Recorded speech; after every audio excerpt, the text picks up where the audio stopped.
When it comes to quality sleep, Ashley has you covered with top mattress brands at winning prices and with special financing options available. You can snooze now and pay later. Plus, your mattress purchase helps give the gift of better sleep to children in need and U.S. Special Operations Forces. Visit your local Ashley store or shop online today and make every snooze count. Financing is subject to credit approval. See store or ashley.com for details. Rosetta Stone is the language learning program with a lasting impact. I've been using their app to learn French, and it's not just about memorizing words, but actually having real conversations. And it's not just French. They offer 25 languages. Right now, Rosetta Stone has an awesome holiday deal, 50% off their lifetime membership. Every language, unlimited access forever. For anyone keen on diving deep into a new language, check out rosettastone.com. It's a game changer.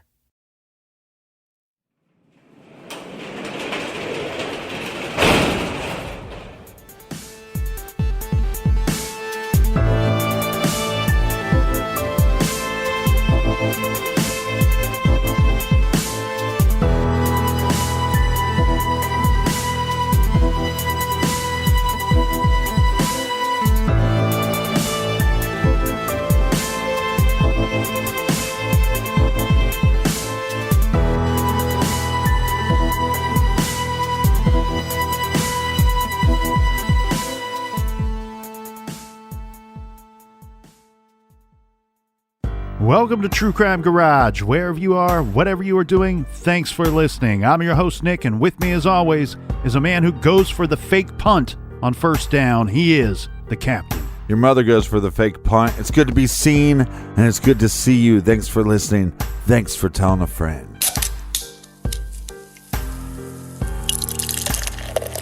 We have covered so many cases from Indiana, and a return to the Hoosier State means another great beer from one of our favorites. That's right, from Three Floyd's Brewing Company, we have Apocalypse Cow. Garage grade 4.5 bottle caps out of 5. This is a complex double India Pale Ale. We got hoppy floral notes, big citrus, and a little milk sugar to smooth it out. And this week's beer was brought to us by these smooth criminals right here.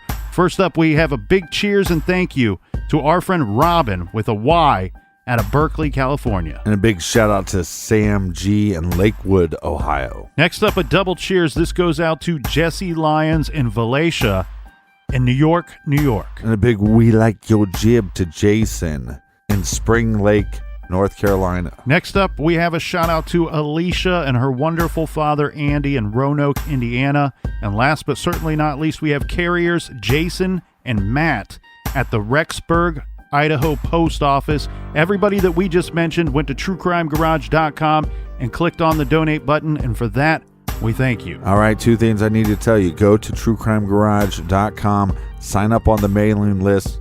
We're going to be announcing like a Black Friday Christmas sale, and if you're not on the mailing list, you won't have the promo code to get the discount. So go do that at truecrimegarage.com.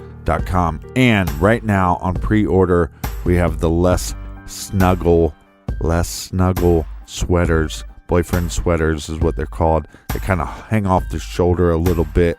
They're on pre-order right now, so if you want one, get one. They're going fast. And that is enough of the business. All right, everybody, gather around, grab a chair, grab a beer. Let's talk some true crime.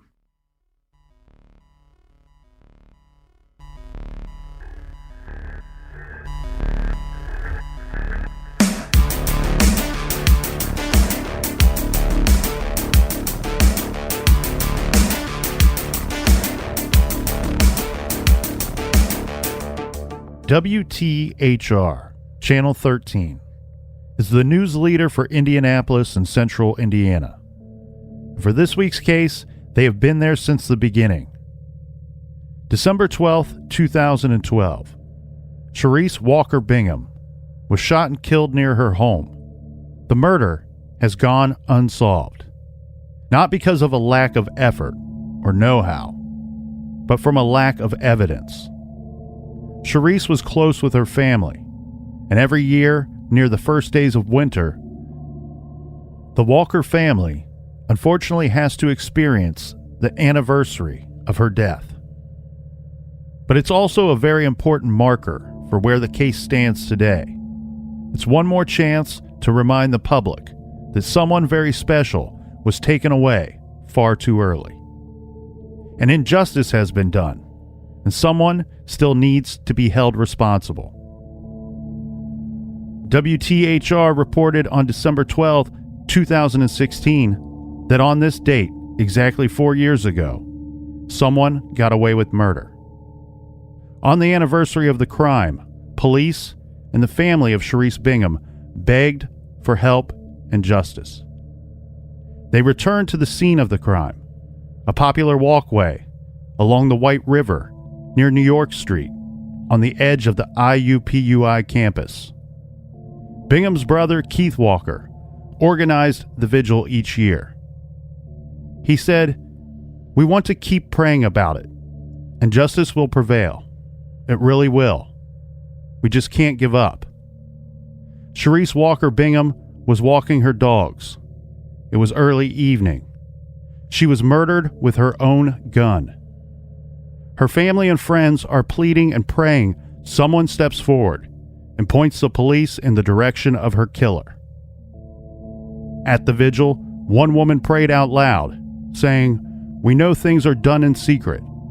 Things are done in the dark will come to light."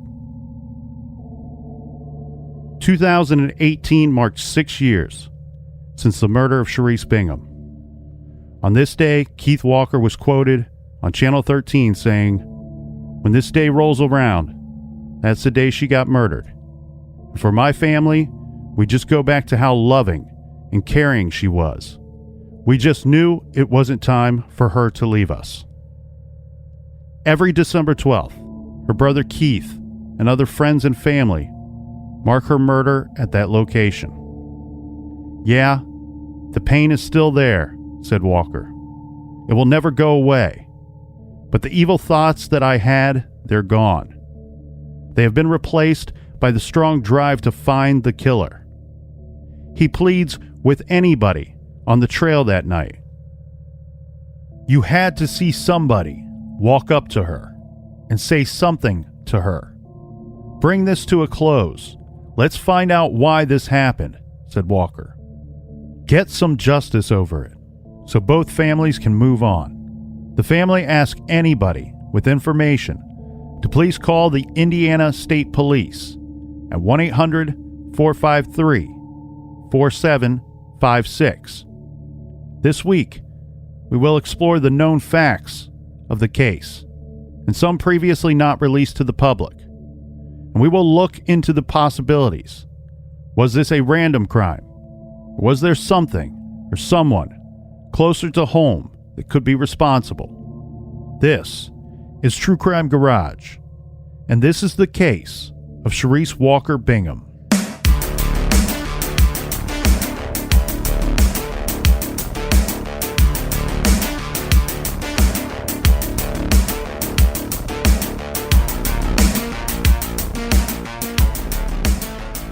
Sherese Walker Bingham was 51 years old. She died just days before her 52nd birthday. Sherese was born on December 23, 1960. She was a native of Indianapolis, Indiana, growing up in the area in a large family, surrounded by 2 brothers and a larger extended family. Sherese's mother was ill and unfortunately passed away in her early 50s. Sherese was called Reese by her family. She was popular and athletic in high school, and she had an affinity for dogs, particularly German Shepherds. At the age of 9 or 10, Sherese's family said she was so attached to her Shepherd Cruiser that the dog did everything with her. She continued to own and train German Shepherds for the rest of her life. Sherese did go to veterinarian school, although it's not clear whether she completed her degree. In her early 20s, Sherese met and married a man named Eugene Bingham Jr., who is known as Bo Peep, according to Sherese's family. They were married for 28 years. Eugene was born on March 14th, 1961, so he was just a little younger than his wife. So we have Reese and Bo Peep. That's right. Now, Eugene is 6 foot tall and about 200 pounds. Before Sherese's death, He had worked part-time at UPS and also had a job at the Indianapolis Water Company. He had since retired from UPS, and then he lost his job at the water company. This is because the company had been sold, and the new corporate owners required drug testing of their employees. We have been told that Eugene could not pass the drug test. Sherese's family tells us that Eugene was a pot smoker. Sherese did not share this hobby with her husband. In fact, she was extremely health conscious. She watched what she ate, she exercised, and she worked out regularly. Now, Sherese and her husband, Eugene, they had no children, so Sherese was crazy about her 2 dogs, treating them like they were her kids. She worked full-time at a couple of different long-term positions throughout her adult life. Now, just months before, she took a position at the Gatorade bottling plant. This is in Indianapolis. She was a member of the New Haven Missionary Baptist Church, where she was very active in the community there. Now, Sherese would be described as tall, attractive, with short hair. According to Sherese's aunt, Deborah McMurray, she had a way about her that when she walked into a room, she made people turn their heads. The general known facts of December 12th, 2012, the day in question, is that Sherese Bingham was out walking her dogs, presumably alone. Now, even though it was after dark, it was still just evening time, fairly early, Right. And this is in a big city on a well-traveled path, and her 2 German Shepherds are with her and are trained to protect. This is like a walking path or biking path, right? Correct. So this is around 6:30 p.m. when a passing cyclist found her body, bloodied and prone, with her 2 dogs circling her in distress. What happened and why would someone kill this warm, beloved, church-going, hard-working woman? Let's get into the details of that day to try to figure it out. Right. So the 12th of December, 2012, it was a cold Wednesday evening. Sherese was scheduled to work the overnight shift at the Gatorade bottling plant. She was going about her typical routine that evening, which involved walking her 2 dogs. This is Mayday and Tsunami. She set out with them for a walking trail along the White River. This is right near the Indiana University, Purdue University, Indianapolis campus, IUPUI, about 3 miles from Sherese's home. Sherese drove to this location in her truck and parked it in a small lot along the North White River Parkway West. She then proceeded to cross the White River on the West New York Street Bridge and then turned onto the White River Trail. This, as the captain points out, is a trail that is popular for biking, walking, and running during the daytime because it connects the IUPUI campus to some of the dormitories.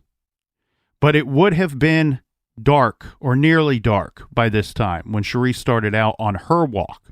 The trail at this time of day would be much less populated after sunset. Right, but she's in shape. She has her 2 dogs with her. Now she's taking the dogs on the walk, but the dogs are also a form of protection for her. And she also carries a gun with her when she walks. Most of the time. Keep in mind, she works at night. This is part of her daily routine. This is morning for her, but it's evening for the rest of us. In Indiana, on December 12th, sunset is right around 5 p.m. or so. Right. So it would be dark or nearly dark by this time. Now, we are not certain how far along on her walk Sherese got to, whether she was just heading out or actually on her way back. Right, and that's because they don't have a definitive time of when she started or how long she was walking for. Detective Les Norvell of the Indiana State Police, who worked the case, told us that based on the timeline, it seems that Sherese was just starting out on her walk, but the timing is not known for certain. A cyclist later told authorities that he had passed her along his ride and that she had to corral the 2 dogs who were off of a leash in order to let him pass. The cyclist noted that Sherese was walking with the leash slung around her neck. So she had a leash with her in case she should need it, but was not using it at the time that this cyclist passed. Sometime later, the cyclist was on his way back when he came across Sherese's body, with the dogs circling her. Sherese was lying on the paved trail face down. This was near the intersection of West New York Street and Limestone Street, close to where she had parked. There was blood on the concrete beneath her. Indiana State Police officers were dispatched to the scene at approximately 6:30 p.m., this according to the press statement. This was Indiana State Police jurisdiction, not Indianapolis PD, because the trail was technically state parkland. Right. Students from IUPUI nearby who saw the police cars and heard the sirens, they were shocked. This was normally quite a safe, very public space. Right. One of the students who was interviewed by the local Fox station after biking by the crime scene said he could see two German Shepherds standing over a body before he was ordered away by the police. Yeah, her dogs were protecting her. When Detective Norvell arrived on the scene, he was told that when medical personnel arrived, Sherese's two dogs were guarding her and would not permit the EMTs to get anywhere near her. Yeah. They could not even approach her to check for vital signs. The dogs were, this is their words, people were very sensitive about how you describe dogs and their actions because we love them so much, right? But the words that we've been told was the dogs were too threatening for EMTs to approach Sherese. Yeah, which is interesting to me because she's walking the dogs without a leash. So we could just assume that they're trained dogs, they're well-behaved dogs. She babied them, but they're probably, most people don't take their dog for a walk and take it off the chain if they don't think the dog is going to be able to control themselves. So obviously she's walking with the dogs without the leash being around her neck, and then this attack happens, and now they're trying to guard her or protect her, and anybody that gets near, they're almost acting in a vicious manner. Well, the dogs are on edge, obviously, because something went down, and that's what we're trying to figure out. And then on top of that, they're probably the person that they love by far the most, right, is obviously hurting, and they are aware of that. The Indiana State Police press statement indicated that the canines appeared to be protective of the decedent and would not let investigative personnel approach. Another officer at the scene said that the dogs were circling the body and being aggressive toward anyone. The Indianapolis Animal Control was called in and did tranquilize the dogs and remove them. Now, Detective Norvell said that he found the victim lying on her back. She had been turned over by EMTs who were checking on her injuries. There was blood and foam on her face and blood beneath her body. She was later identified as 51-year-old Sherese Walker Bingham. Strewn about Sherese's body, police found some very important things. Okay, so they found her flip-style cell phone, which was beeping at the time. This, according to the detective, indicating it needed to be charged. An Indiana firearm carry permit was found, a pair of black winter gloves, a small caliber semi-automatic handgun. It was determined that Sherese Bingham had been shot. Detective Norvell told us that one thing that was strange was that Sherese's personal items were scattered around the ground near her body, as if she or someone else had pulled them out in an attempt to get at her phone or something else in her pocket. Now, I know that everyone is thinking, what's going on here, right? We have a woman found dead in the park. Her firearm is found near her. She was determined to be shot. Was this an accident, a suicide, a homicide? I think we should go through each of these scenarios. Well, I think investigators originally thought because it was her own gun that it was a suicide. One thing the police spent a significant amount of time looking into early on was if this could have been an accident. Sherese owned a gun, and one had been found at the scene. Sherese's husband, Eugene, suggested that perhaps the dogs had jumped up on her, causing the gun to go off. And Sherese, he said, had been considering carrying her gun with the round chambered. Eugene told her that this was a bad idea. Right. But if this is how this went down, she may not have listened to him. So you're going to carry a gun for protection, but you're not going to have any rounds loaded in it, is what he's saying. Well, for safety purposes, most people do not put a round in the chamber. Not in the chamber, but there's still bullets in the gun. Correct. Okay. On the night that she died, she would have carried her gun in the right breast pocket of her coveralls. As we know, she did not have her gun pouch with her. All of this stuff is going to become very important to how a lot of stuff, we're able to figure out a lot of this stuff here, okay? So Right. Pay attention. You pay attention. She would have carried the gun in her right breast pocket of her coveralls. We know this because she did not have her gun pouch with her, and the coveralls had holes in the hip pockets, so it would have been impossible to carry the gun in there. So the gun had to be placed in the chest area pocket. Police conducted tests on the gun and determined that it required 10 pounds of pressure to pull the trigger. Keep that in mind when we're considering that one of the dogs managed to jump up and somehow wedge down the trigger, shooting Sherese in the chest. Right. But we also need to account for how the gun got out of her pocket and onto the ground. Perhaps she had been holding it and somehow fired it at herself accidentally. This seems incredibly unlikely. Police didn't actually spend too much time on this accident theory in light of other information which surfaced during the investigation. Now, I wouldn't rule out the possibility that the dog would be able to create 10 pounds of pressure. Just the likelihood that their paw or something would be able to fit, to pull the trigger. That, to me, that seems more unlikely. Well, there's several problems with that, and I agree with you 100%. I actually think 10 pounds of pressure might be a little light considering how large I'm assuming these dogs are. Right. German Shepherds are not small dogs. Well, and if a dog jumps up on you when they're excited, sometimes they can knock you back a little bit, even if they're not that big of a dog. The problem then becomes two different issues here.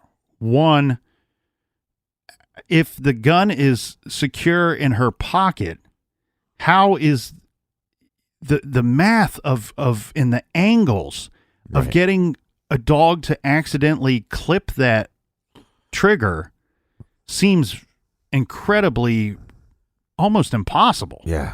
It Right? starts seeming So- like the magic bullet. Right. theory. So then you wonder, like, well, would her gun have been out for some reason, and then the accident occurs? Because if the gun's not out, it seems very unlikely that a paw or a claw or the dog's nail or whatever would cause the trigger to be pulled. Right.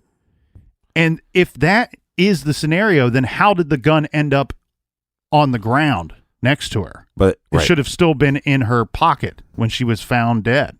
Which I don't mind the idea of carrying a weapon with you to protect yourself, but tell me, in what scenario is she walking down this path with her dogs and she just decides to pull out the gun to look at it?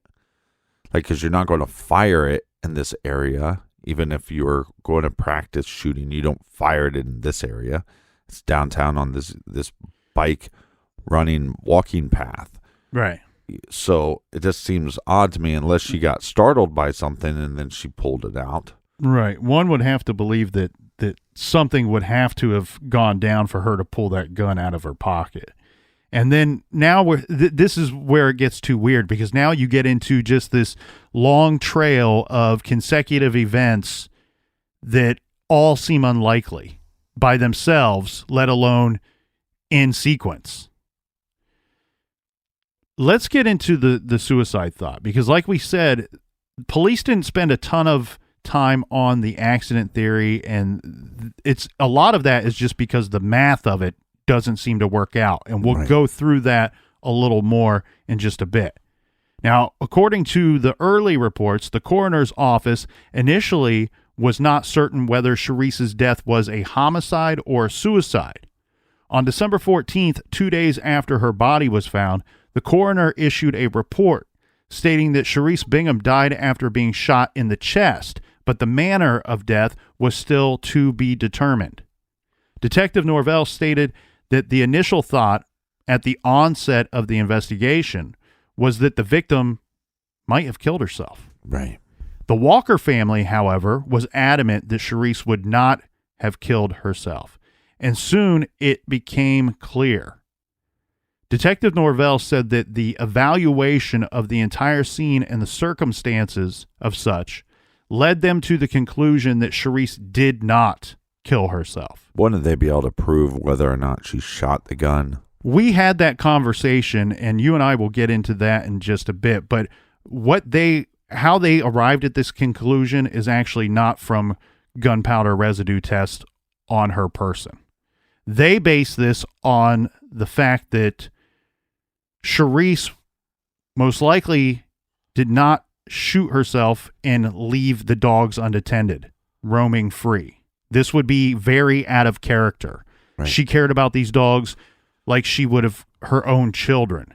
You wouldn't go to an area with the purpose of killing oneself and leave your most beloved of anything on this planet out there unsafe after I you kill disagree, yourself. because if you're planning to end your life, then what does it matter what happens to the dogs? You didn't love them enough to stick around, but I see that as being a point that somebody would make. I think the other point too is she's heavily involved in her church, and that would probably go against her religious beliefs to take her own life. Well, what you're going to have is you're going to have a mountain of these little different items and thoughts and theories that make it unlikely that she killed herself. And regardless of how you feel or if you agree or disagree, it would be generally considered strange for somebody that cared about those dogs so much to take them with them and kill themselves and leave these dogs out running around. Who knows what could have happened to them after. It would be very strange to go and commit suicide in a park, and especially a heavily traveled area, and you decide, I'm going to shoot myself in the chest, so chances are I'm going to bleed to death. And by doing it in a park, you're going to have more people that possibly would see you and call for help. So a lot of things don't line up here. She also brought along with her fruit. She brought a snack with her for her walk. You wouldn't likely do that if your intent was to kill yourself. Yeah. Suicide snack. She also locked her vehicle and secured the steering wheel with an anti-theft wheel device. Right. And investigators found Sherese's flip phone open, this leading them to believe that she had attempted to make a call for help after she was shot. As the investigation progressed, physical evidence proved that this was no suicide. According to the family, there was only one shot to Sherese's body, and it was at close range. Lab techs found a bullet hole in the right sleeves of her two outer layer garments Sherese was wearing. Then an additional bullet hole was found in the clothes covering Sherese's chest. This is where the bullet was lodged.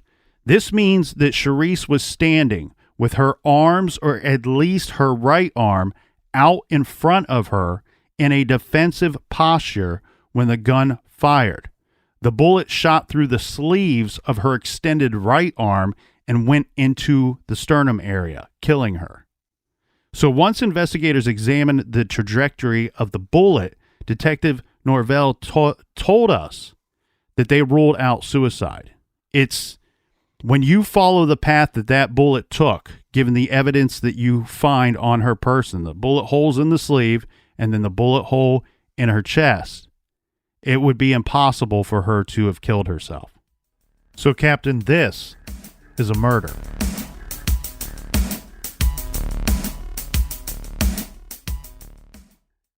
This show is sponsored by BetterHelp. Do you look forward to the holidays? Maybe you struggle with seasonal blues. This time of year can be a lot, and it's natural to feel some sadness or even anxiety about it. But adding something new and positive to your life can counteract some of those feelings. Therapy can be a bright spot, something to look forward to make you feel grounded, and to give you the tools to manage everything going on. If you're thinking of starting therapy, give BetterHelp a try. It's entirely online, designed to be convenient, flexible, and suited to your schedule. Just fill out a brief questionnaire to get matched with a licensed therapist and switch therapists at any time for no additional charge. Find your bright spot this season with BetterHelp. Visit BetterHelp.com/garage today to get 10% off your first month. That's BetterHelp, HELP.com/garage. Rosetta Stone is the language learning program with a lasting impact. I've been using their app to learn French, and it's not just about memorizing words, but actually having real conversations. And it's not just French. They offer 25 languages. Right now, Rosetta Stone has an awesome holiday deal, 50% off their lifetime membership. Every language, unlimited access forever. For anyone keen on diving deep into a new language, check out rosettastone.com. It's a game changer. You can live out your MasterChef dreams when you find a professional on Angie to tackle your dream kitchen remodel. Connect with skilled professionals to get all your home projects done well. Visit Angie.com. You can do this when you Angie that.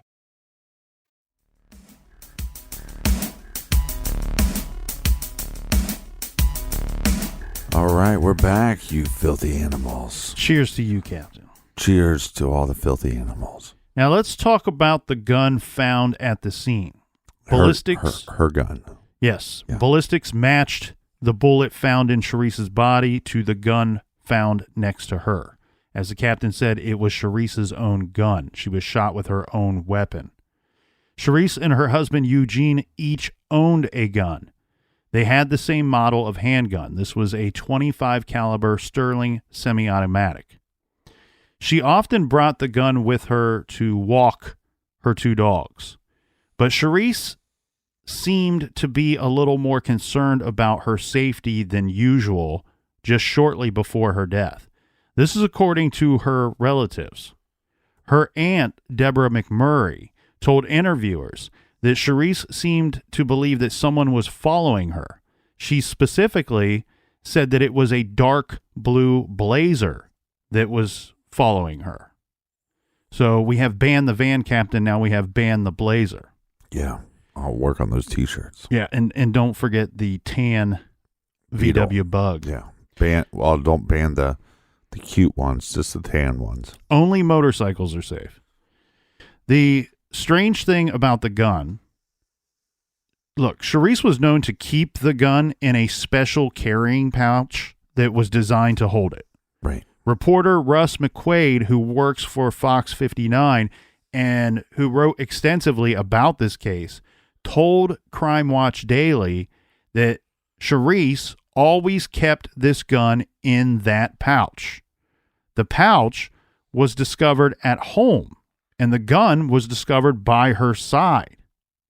Sherese's family backs this statement up. They say Sherese kept the gun in the carrying pouch when it was at home, when it was on her person. The gun and that pouch should have been together that day by just about everybody's accounts. But that night, the gun pouch was not only not found with Sherese, but it was later found at the home that she shared with her husband of 28 years, Eugene. This, as said, was highly unusual. The gun should have been in its pouch if she brought it along with her that evening.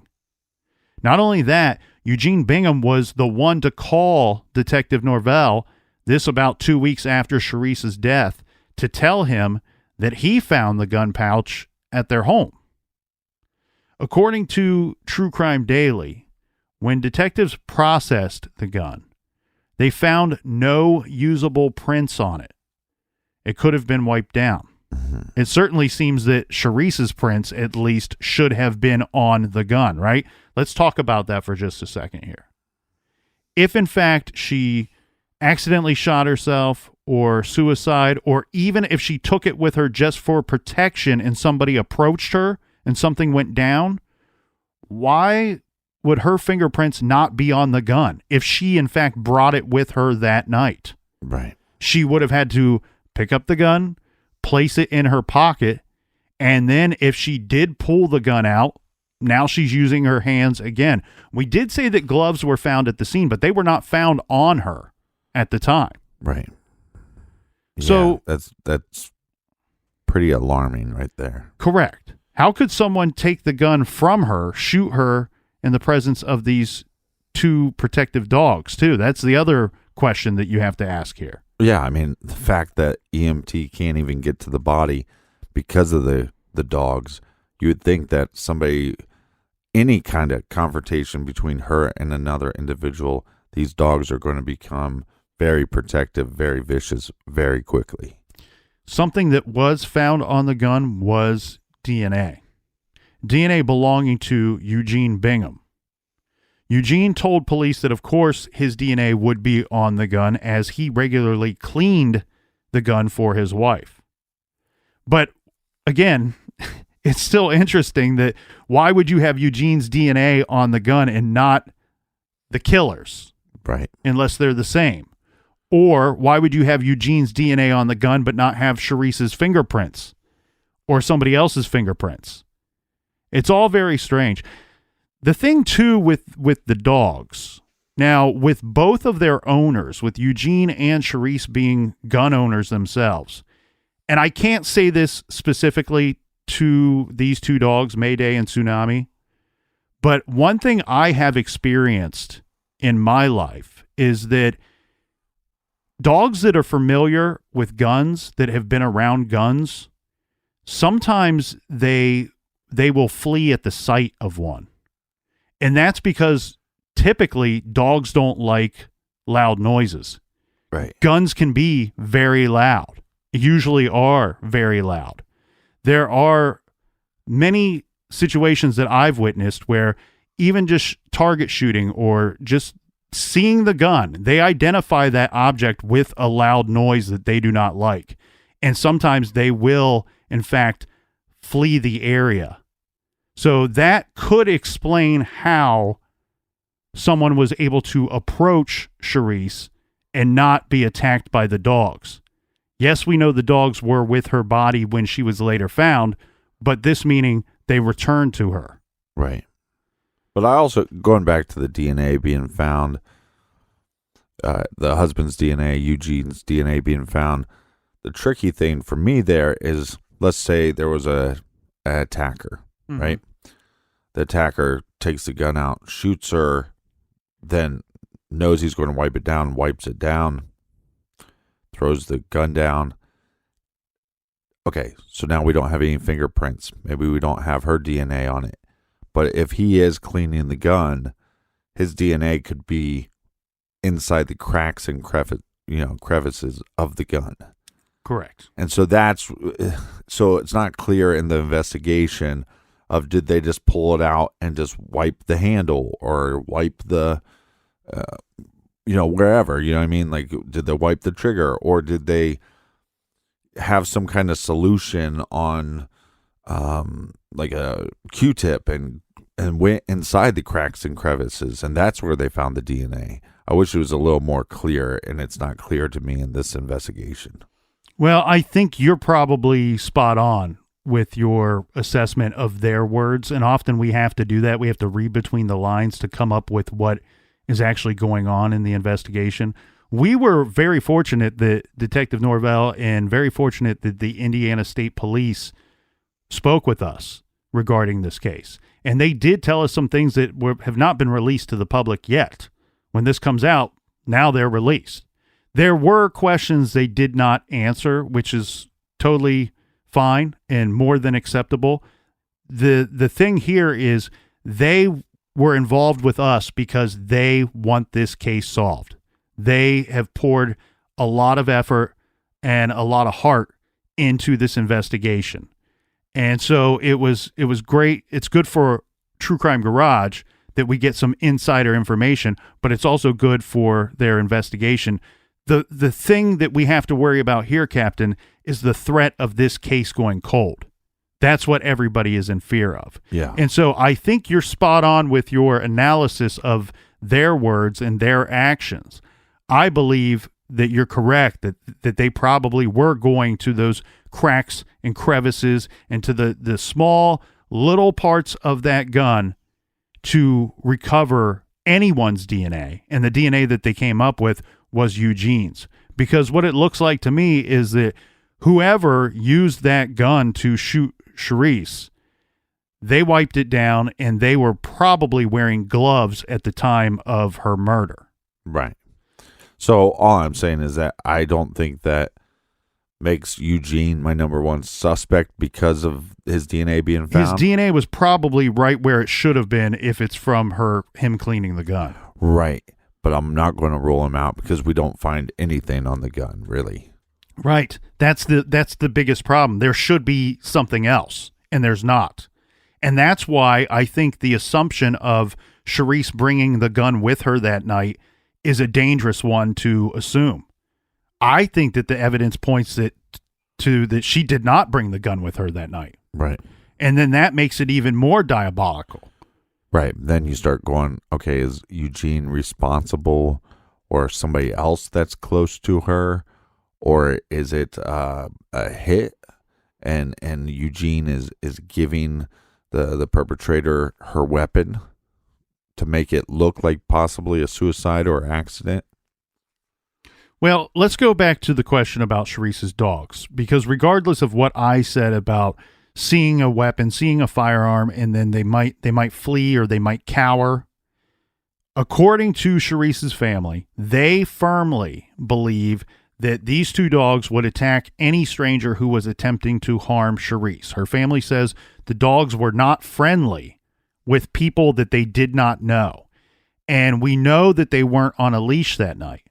So they would have been able to chase and or bite somebody. Yeah, right. Again, I don't want to say that her family is lying. I'm just saying that they kind of contradict the two. Their dogs weren't friendly with people that they didn't know, but they had to be at least friendly enough or obedient enough to be off their leash, because Sherese didn't seem like a irresponsible dog owner.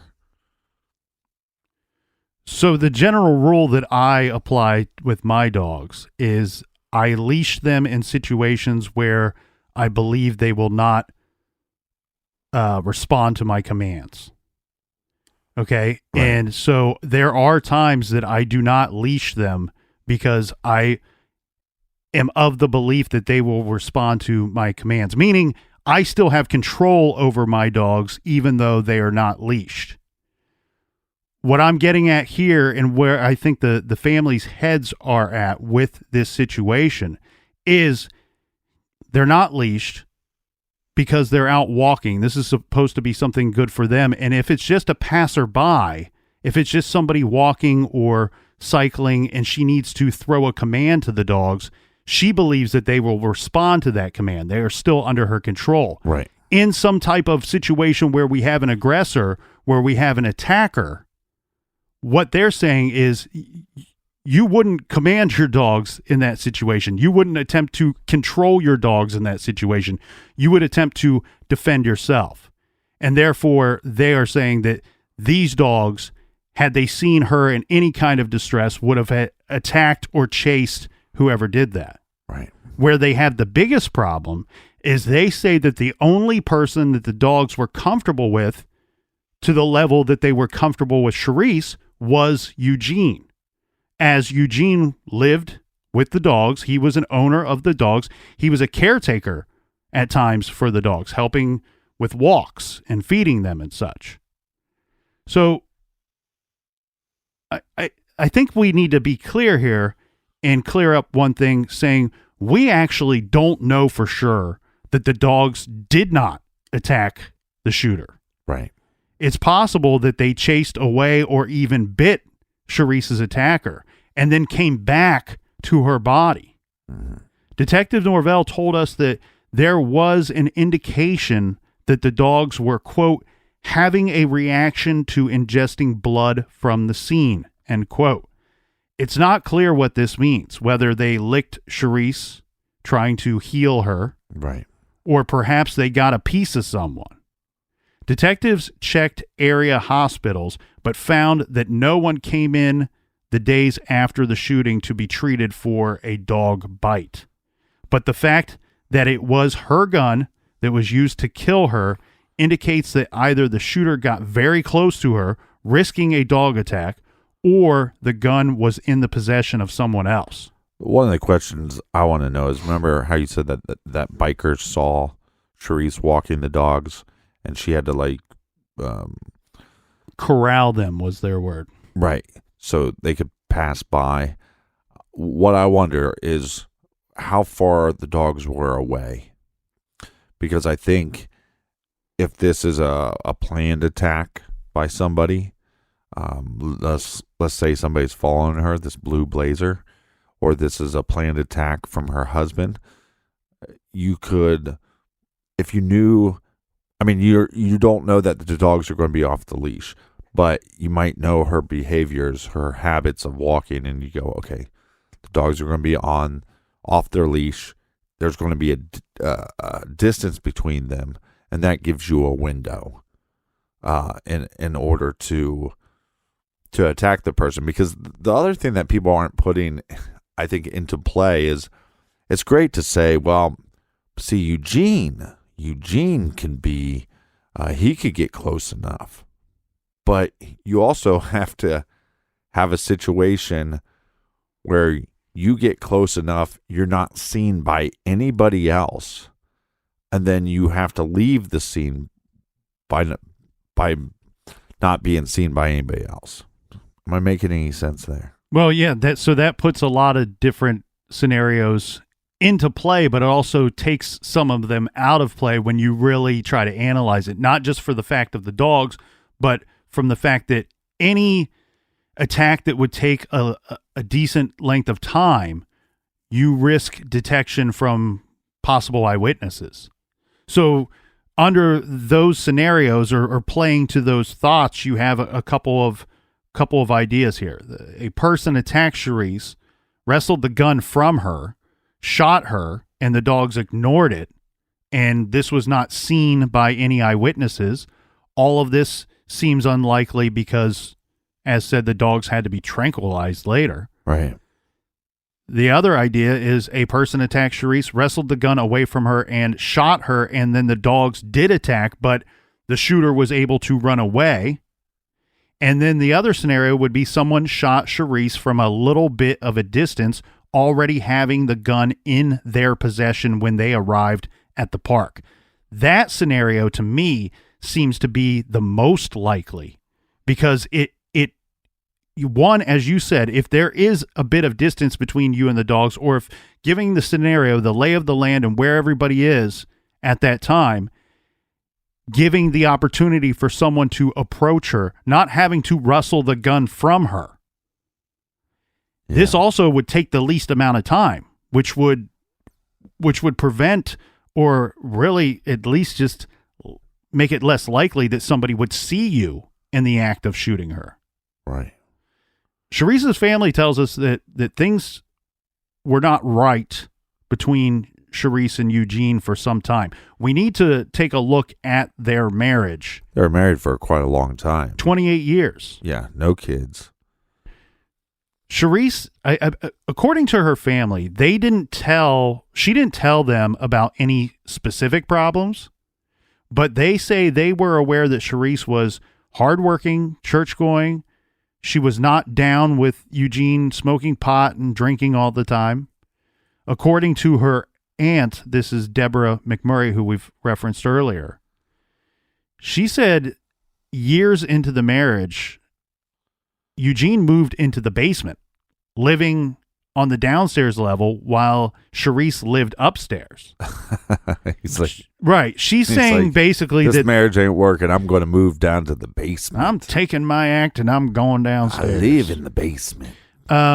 She says that basically she believed that the two cohabitated together rather than living as husband and wife. Right. Let's get into what the police were able to learn from Eugene himself. So while the Indiana State Police... What was his nickname again? Bo Peep, according to her family. Bo Peep is going to live in the basement. Unfortunately, you never know when when they acquire their nickname. Yeah. Unfortunately, some people get a nickname when they're like 2 or 3 years old, and it just sticks with them for the rest of their life. The Indiana State Police, when they were processing the murder scene, and Sherese's truck, which was still parked by the river, Eugene Bingham arrived on the scene. A detective recorded his arrival time as 11:23 p.m. Detectives spoke with him, and he told them that he was asleep on the couch at home, and he woke up around 9:30 p.m. and noticed that Sherese wasn't home.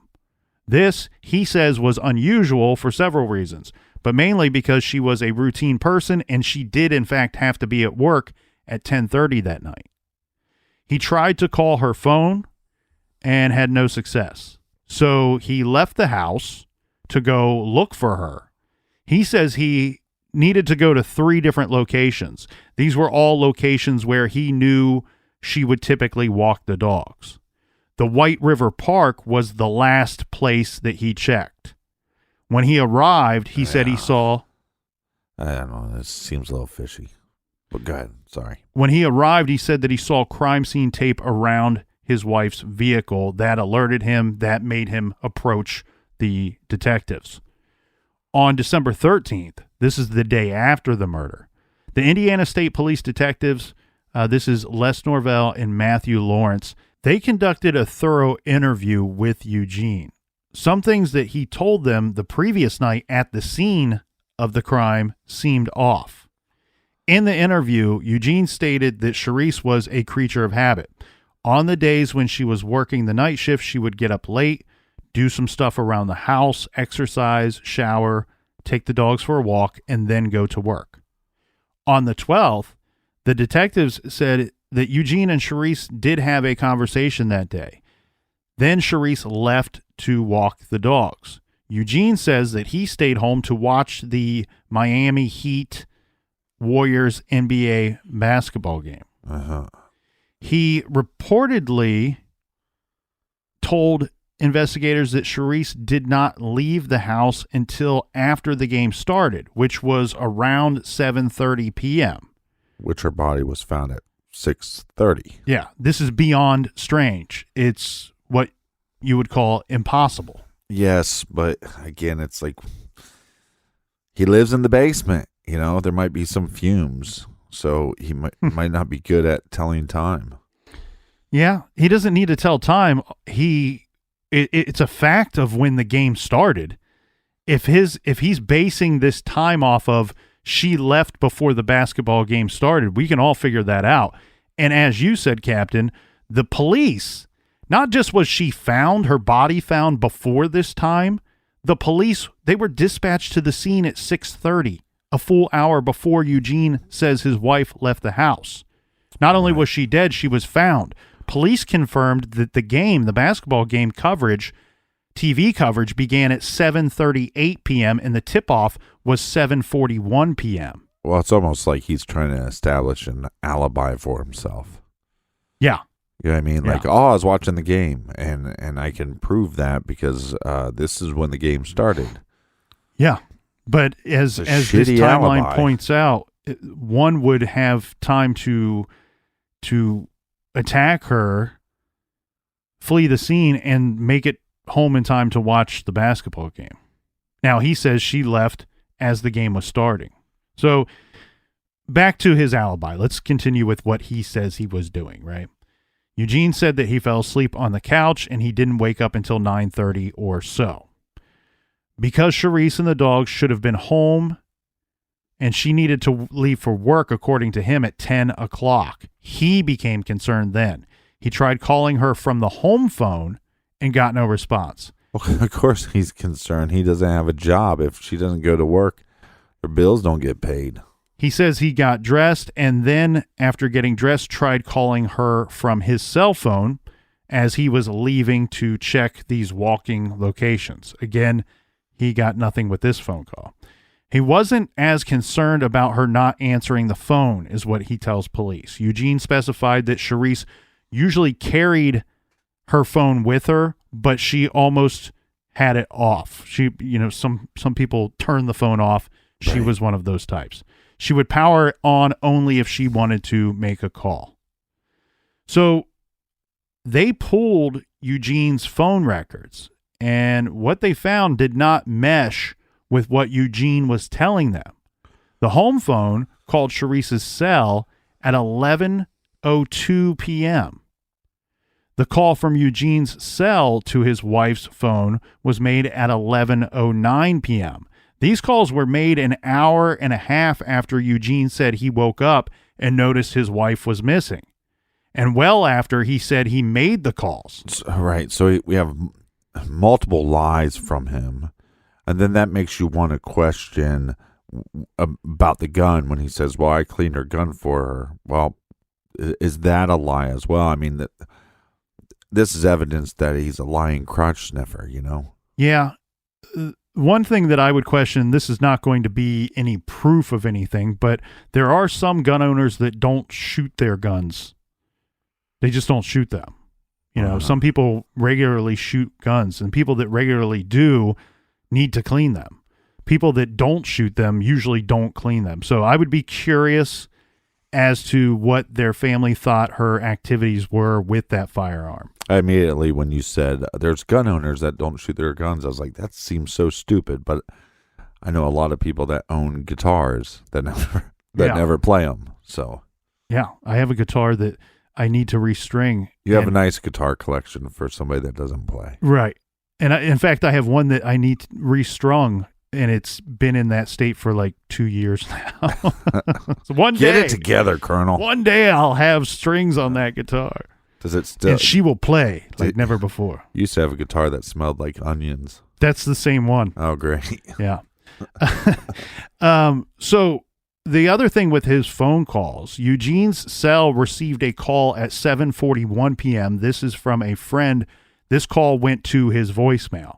This friend was a chiropractor who later told police that he called Eugene because he had heard about a woman's death on the news and wanted to be sure it was not Sherese. It's not clear if this chiropractor is female or male, but we do know that not only is Sherese a friend, but a client, and this person knew Eugene and Sherese equally as well. Correct. Yeah. The cell tower information showed that when this call came into Eugene's cell phone, the phone pinged off a tower that was near the murder site. Specifically, the tower Eugene's phone pinged with this 741 call was east of a different tower that was closer to his home, which Eugene's phone would most likely have pinged off had he been at home at the time of this call. The call hit the sector of this further tower that correlated with where Sherese was killed. The southern sector of the tower, whereas if Eugene had been at home and for some reason the call pinged the further away tower. Okay, that's you just right. So there's the hell out of me. All right, I wasn't clear with that. What I'm trying to say is there's a southern sector tower and there's a western sector tower. Right? Tower A and Tower B. Correct. It hit off of the opposite one. It hit off of the one closest to where her body was found, not the tower that was closest to his home, as what detectives were originally told would be the situation had he been at home. So this, as you pointed out, he's lying already about some things, and we know this from the phone records. Now police believe he's lying even more because we have the phone records that don't match with his story. And we have this cell phone tower ping information that do not match with his story. All right, so Eugene Bo Peep, we know he's a lying shit princess, but what does this mean? Is he just lying, or is he misremembering, or Well, it's a little more damning than that because that was a really long way of saying this, okay? According to the cell tower data, Eugene's phone was not at his home at 7:41 at the time that call came in from the chiropractor friend. Right, about an hour and 10 minutes after Sherese was found. But even more damning than that, according to the cell tower data, the phone was down near the White River and the West New York Street Bridge. This is near where she parked her car, near where her body was found. Right. And Eugene did tell police, of course, they're going to ask him this question once they have this other information. He tells police that no one else would have had access to his phone, meaning by his own admission that if in fact his phone was there in the area that she was killed at 7:41, the phone was with him. Right. So Eugene told detectives that the cell phone records could not be accurate when they confronted him with this information. This is in regard to the 11:09 call. He says that can't be accurate because he was already at the scene at that time, learning about his wife's death from a detective at 11:09. Right. Again, that doesn't gel with the information that we have on record. The record shows that he actually didn't arrive on the scene until 11:23 p.m. Eugene, reiterated that he had tried to call his wife beginning around 9:30 when he realized she wasn't home yet. He also said that at least one of the deleted calls was from his wife. So they found 3 deleted calls. He states one of the deleted calls was from his wife. All of these statements, they're contradicted by the actual phone records. Eugene continued to talk to investigators, and in summary, he told police that his wife would not have killed herself. The two had just joined a new church, and they were baptized again. Also, Sherese was a happy person, and they enjoyed each other, although their marriage wasn't perfect. He said that there was no way that Mayday and Tsunami would let anyone near Sherese. He said there was no way a stranger could harm her and those dogs still be around. He said he didn't believe that there was anyone who would want to harm his wife. And it seems to me he inadvertently is pointing the finger at himself.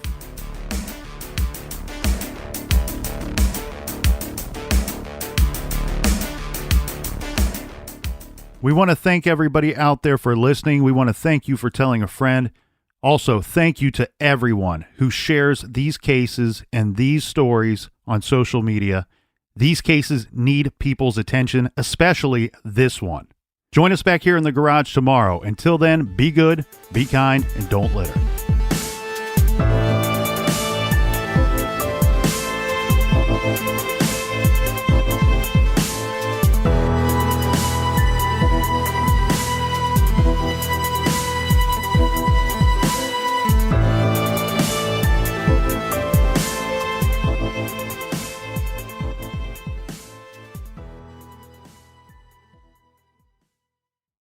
Angie's List is now Angie, and we've heard a lot of theories about why. I thought it was an eco move. Fewer words, less paper. No, it was so you could say it faster. No, it's to be more iconic. Must be a tech thing. But those aren't quite right. It's because now you can compare upfront prices, book a service instantly, and even get your project handled from start to finish. Sounds easy. It is, and it makes us so much more than just a list. Get started at Angie.com. That's ANGI, or download the app today.